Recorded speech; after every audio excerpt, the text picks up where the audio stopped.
Hi, today we're going to be learning how to do some watercolor. We're going to do a basic rose. As you can see here on my image here, I have just a nice simple rose. I find that most people have a really hard time doing roses, and so that's why I'm kind of doing this video. Let's start with just a really easy, simplified version of what kind of stuff you need. Pretty much I'm just going to be using a round brush. This is a 10 round. You can do it with anything from an 8 to a 12 just fine. If it's super small, you'll have a little bit more difference, but not too much. And then we're going to start by going through these petals and stuff that are right here. I'm going to do a really quick little outline, and I'm just grabbing a little bit of pigment that's mostly water. It's like you can barely see it, and it's mostly just because we're going to do a little sketch of what this rose looks like. Important thing to remember when we're sketching, as you're practicing drawing these, a lot of people get frustrated that it doesn't look exactly like the photo. That's not its purpose. Sketching is to not be photographic. It is to get the basic shapes and to make it your own to a certain extent. It's nice to know if you can tell what it is, but that's not always the case.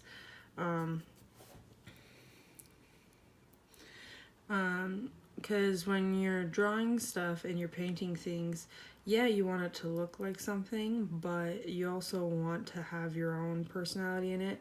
Today, with how many copiers and like phones and stuff like that, trying to make something photorealistic is impressive, but it's just not very personable, and you probably could, it doesn't hold the attention span that you think it will. Anyways, so I'm just kind of doing some basic outlines of these petals. They don't have to be exact. What you do want to do is make sure you get the most interesting shapes that make this rose the way it's supposed to look. And it's also very helpful to know if you know a little bit about the subject that you're drawing.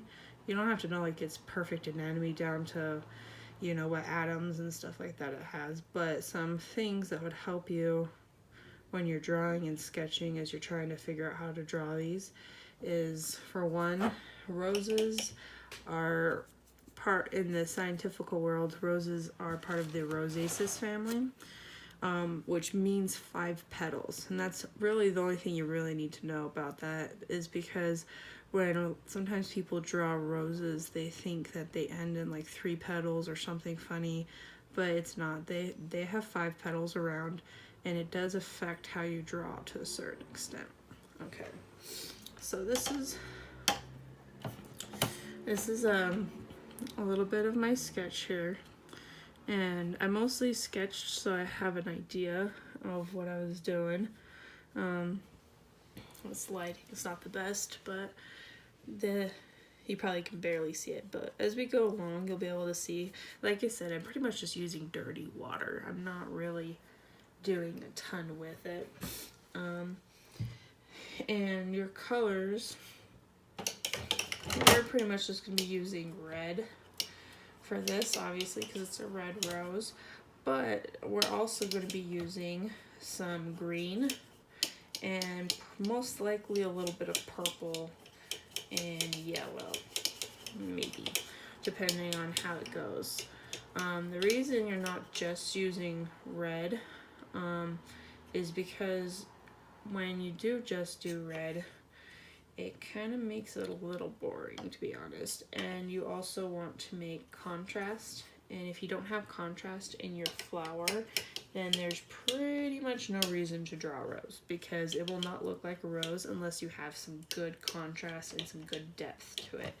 You can sketch it all you want, but unless you have some obvious depth to it, then you will not be able to tell it's a rose. And what I mean by depth is, our contrast and depth pretty much is right here. These spots are dark, and right here these are light. Having those two play against each other shows the difference of space, and the darker that is, the deeper it goes. It makes a difference of space, and so that's what we're looking at.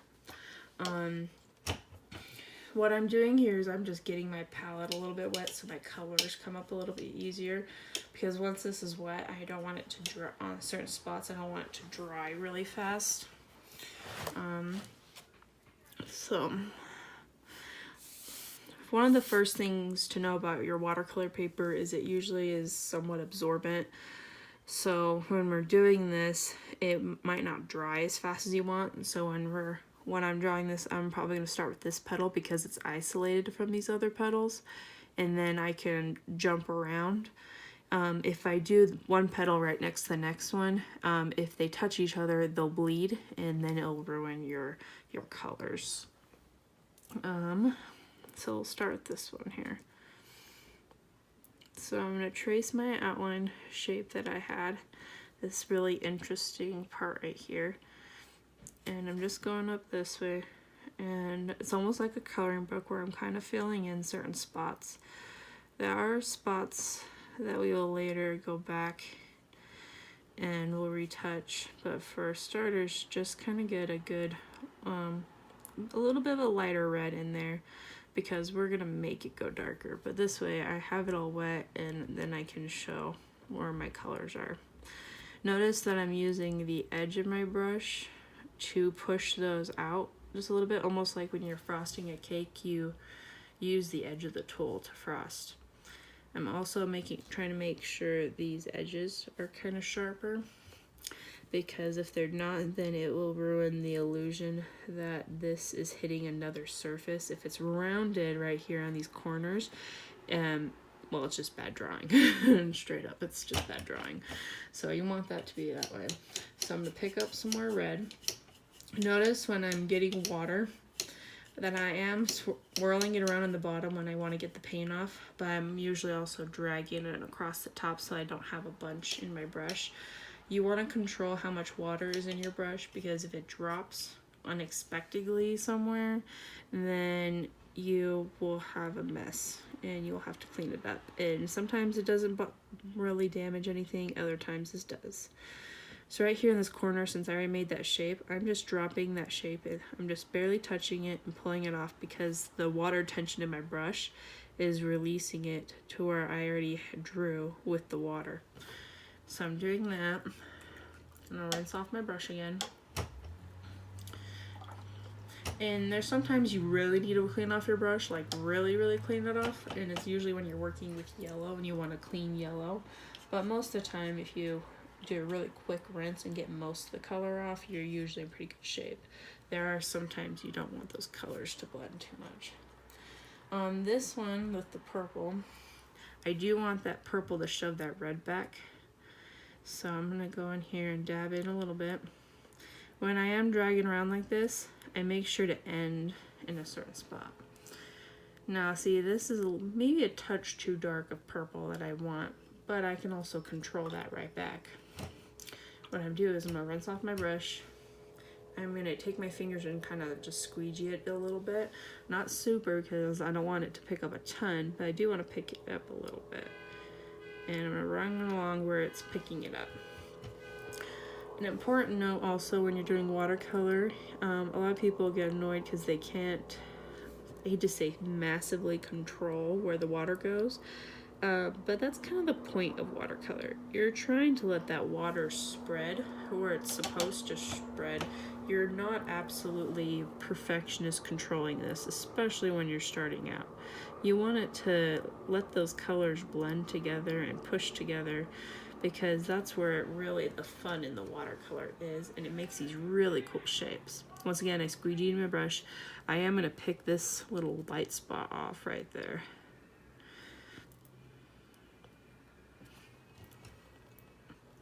Alright, so now right here, when I'm looking at this, I see a touch of a problem. I'm like, this is red, these are pretty good, but this spot right here is too light compared to this, and so I want to darken that just a little bit. So I'm going to grab some red and put it in my cleaner palette, And then I am going to darken it with the purple.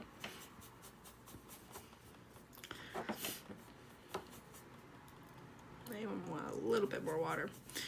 Most of the time when you'll get a good feel for it as you go along. You'll get a feel of how much water versus pigment you get. And then I'm just going to touch this up into here because I want a nice transition. And I'm also going to kind of squeegee, or kind of brush, I guess, some of that purple so it has a nice, look at this nice blend you have now. You have a dark to kind of mid-tone red to a little bit of a darker red. I also am going to barely touch, I'm going to squeegee this off just a touch. I'm pulling it along, once again, the brush along the edge so it pulls that water tension off because I want to control how much water is in my brush. And I am going to touch this corner just a little bit to help create that curvature of the petal. Alright, so there's that one. I am going to touch this just a little bit with red. Just a touch because I want that red to play in there nicely. So sometimes when you're doing this, maybe I'll give that a second to dry and I'll show you this. If you have a lot of water and not a lot of pigment, let's say I make a circle right here. I make a circle, this is practically clean water, and you might be annoyed that your pigment's not pushing into another area the way you're thinking it should be. The reason is because the pigment, if it's stronger, will spread through the water. So sometimes being able to push the red versus the purple, you need more pigment. So maybe that red's being overwhelmed by the purple. That means you need to put more pigment in your red to help kind of even the balance of pigment and water. Because whatever water, wet stuff that you have that has more pigment will be the one that pushes throughout the rest of the water.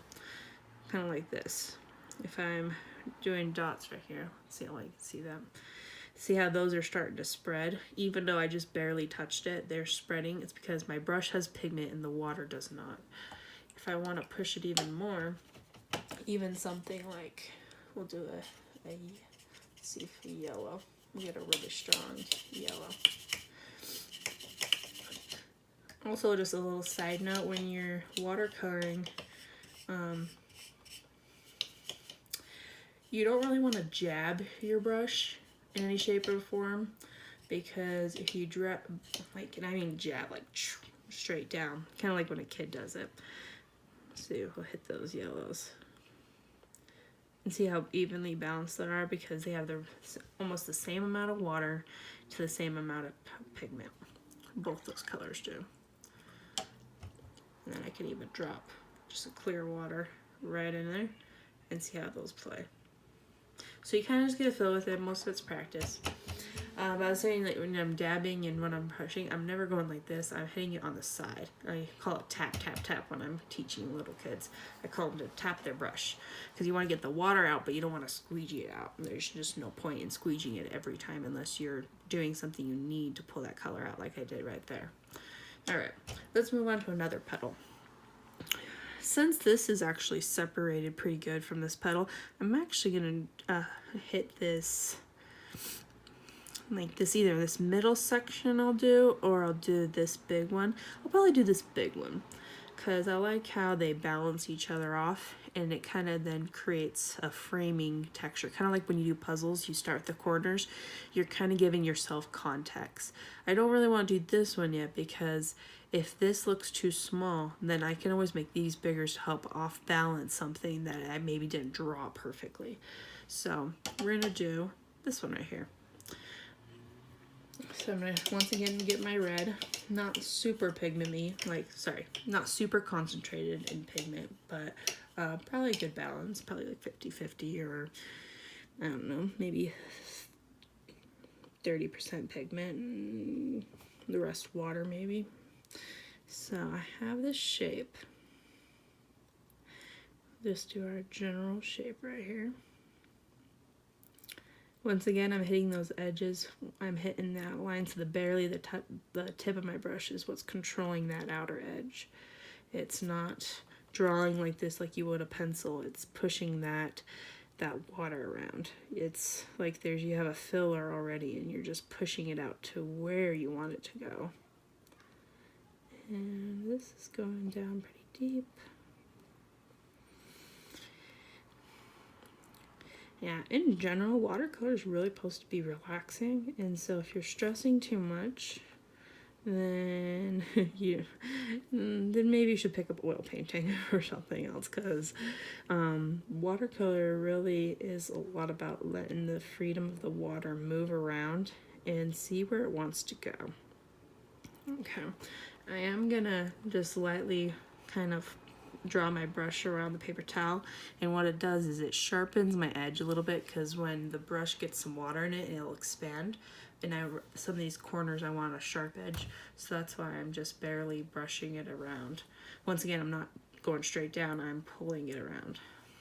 So now that sharp edge, and I'm hitting those corners, so I have a nice sharp edge on those corners.